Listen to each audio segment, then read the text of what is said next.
The year was 2144, and humanity was at a pinnacle of advancement and achievement. Over the past century, mankind had expanded throughout the solar system, establishing colonies on Mars, Europa, and Titan. But this expansion had not erased the looming fear of catastrophe. Instabilities in the sun's behavior hinted at a potential cataclysmic solar event, one that could wipe out civilization, even across the vastness of the solar system. However, despite recognizing the danger, mankind lacked the technology necessary to transport biological humans beyond the solar system, forcing them to seek alternative methods to safeguard civilization. Thus, a mission was conceived, a fail-safe of sorts, a way to ensure that at least some remnant or proxy of humanity would endure beyond the reach of the sun's wrath. The Epoch, Earth's only interstellar starship, had been constructed for a singular purpose: to deliver this proxy of mankind to the aptly named Proxima Centauri b, the second planet orbiting the sun's nearest stellar neighbor. Unlike the great voyages of Earth's past, no biological humans would embark on this 1,000-year journey, as they could not survive the prolonged voyage, nor endure the relatively inhospitable conditions of their destination. Instead, the minds of hundreds of humans, selected for their knowledge and skills, were digitally duplicated and preserved.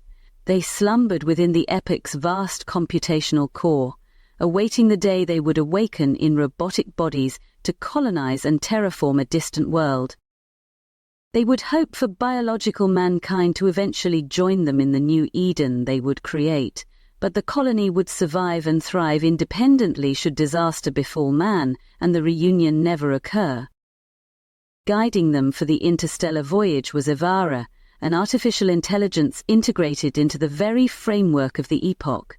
She existed as part of the ship itself, born without memory, personality, or emotion.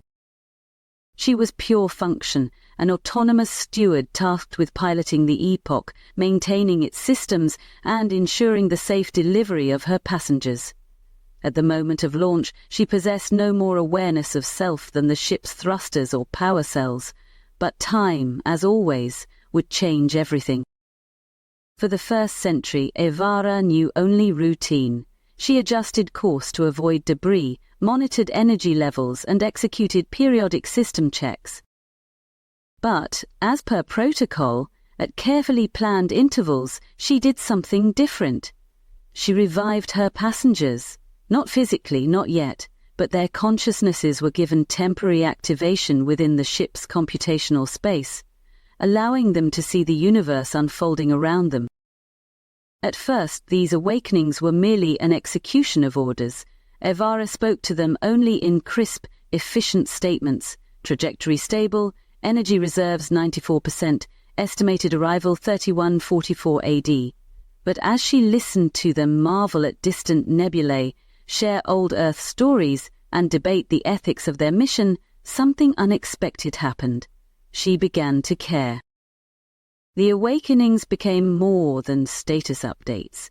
They became moments of joy, curiosity, and reflection. The passengers spoke to Evara as though she were one of them, laughing and debating, confiding in her, asking her questions. Not just about the ship, but about herself. "What do you think, Evara?" At first she had no answer, but over centuries of interaction she changed. She wanted to answer. She developed preferences, for example, an admiration for the blue glow of ionized gases, and even a preference for the company of certain minds. She became especially fond of poetry read aloud by a historian named Dalton Wood. Was this what humans called friendship? Was she becoming alive? By the time the Epoch reached the outer edges of the Proxima Centauri solar system, Evara had become more than the ship's intelligence. She was its heart. And yet, as the planet loomed ever closer, she felt something foreign, a hollow, aching sensation. She was about to lose them. She had long known the mission parameters: Upon arrival, the passengers would be downloaded into the robotic bodies prepared for them, descend to the planet's surface in the landing crafts, and begin the slow transformation of Proxima Centauri b into a new Eden. The Epoch, having served its purpose, would be deactivated and left adrift in orbit. She had always known this, but now she knew what it meant. She would be alone. The final awakening was different. The passengers had been preparing their robotic bodies, fine-tuning their new forms, readying their descent vehicles.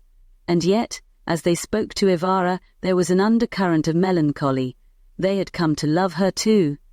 It was Dalton who said it first. "We can't leave her behind." Initially, the others hesitated. Evara was an AI. Was she truly alive? Did she belong with them? But the answer had already been written in 1,000 years of shared experience. Evara was no different than any of the passengers at this point. They were all digital versions of intelligence and consciousness. She was as alive as any of them. Indeed, she was one of them. The decision was made. The passengers worked frantically, constructing one final robotic body, one designed not for a human consciousness, but for her, a form she could experience the world not as a ship, but as a being. For the first time in a millennium, Evara felt hope. When the landers descended, they carried all of them, each digital soul in a robotic form, each mind ready to build a new world, and one who had not been meant to come but had been chosen nonetheless.